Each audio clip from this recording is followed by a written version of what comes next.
ઉપરવાસના વરસાદના પાણીથી અમદાવાદના ધોળકામાં બરબાદી, ધોળકાના બદરખા સહિતના ગામમાં પાણીનું સામ્રાજ્ય। વરસાદ રોકાયા બાદ પણ બદરખા ગામમાંથી નથી ઓસર્યા પાણી।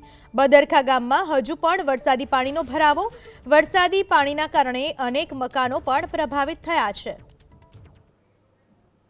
આપણે ધોળકા તાલુકાના બદરકા ગામે છે। અગાઉ આપણે બાવળા તાલુકાના ઢેઢાળ ગામે હતા ને અત્યારે ધોળકા તાલુકાનું આ બદરકા ગામ છે। ત્યાં કયા પ્રકારની સ્થિતિ છે જોવાનો પ્રયાસ કરીશું। ગામનો જે એન્ટ્રી છે ત્યાંથી જ ટ્રેક્ટરમાં આવવું પડે એ પ્રકારની સ્થિતિ છે। અને અહીંયા નીચાણવાળા વિસ્તારો જે છે આ ગ્રામ પંચાયત છે। જુઓ, આ ગ્રામ પંચાયતની ઓફિસ નજીક આવી રહી છે। ત્યાં આ પ્રકારની સ્થિતિ જોવા મળી રહી છે। ગ્રામ પંચાયતની ઓફિસ આગળ પણ પાણી ભરાઈ ચૂક્યા છે। અને અહીંના સ્થાનિક ગ્રામજનોના કહેવા પ્રમાણે પ્રાથમિક શાળામાં અત્યારે નીચાણવાળા વિસ્તારના લોકોને રાખવામાં આવેલા છે। ઘણા એવા નીચાણવાળા વિસ્તારો છે કે જ્યાં અત્યારે પાણી ભરાઈ ચૂક્યા છે। વરસાદને વિરામને આટલો સમય થયો છતાં પણ આ પ્રકારની સ્થિતિ છે। કેટલાક લોકો આપણી સાથે પણ છે। શું નામ તમારું? મારું નામ ડોડ શુભમ।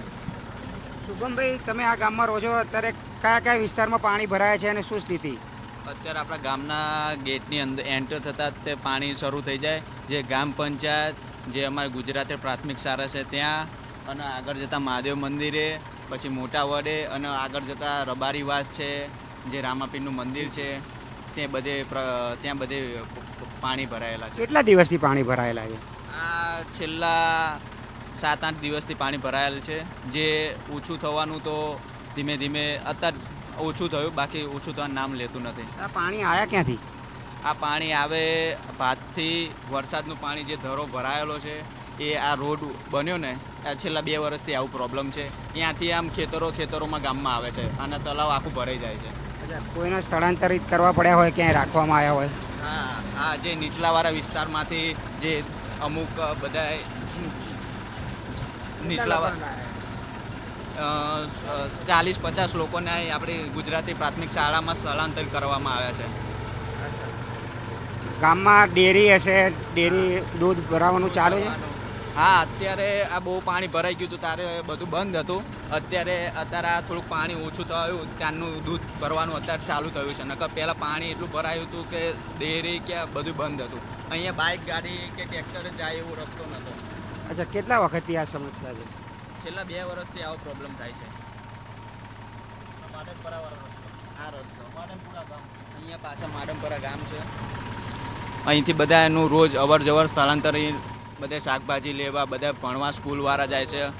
આ પાણી અત્યારે બાઇક બધા ભણવાનું કે શાકભાજી લેવાનું બધાને અહીંથી જમવાનું લઈ જવામાં આવે છે।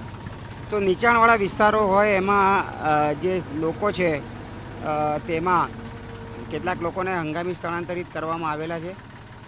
ગામના ઘણા વિસ્તારમાં પાણી ભરાય છે, નીચાણવાળા વિસ્તારમાં। અને મેં કીધું એમ ગામમાં એન્ટર થઈએ ત્યારે જ પાણી ભરાયેલું જોવા મળ્યું હતું અત્યારે। અને આ વિસ્તાર જે છે ત્યાં પાણી ભરાયેલા છે। પાણી ભરાવાના કારણે જનજીવન પ્રભાવિત થયું છે। અને જે નીચાણવાળા વિસ્તારો છે તેના નજીકની સ્કૂલમાં આશરો આપવામાં આવેલો છે। તો આ 2 વર્ષથી અહીંયા પાણીની સમસ્યા છે એ પ્રકારનું એમનું કહેવું છે। કેમેરામેન મલય દવે સાથે કલ્પેશ રાવલ, ABP અસ્મિતા, બદરખા, અમદાવાદ।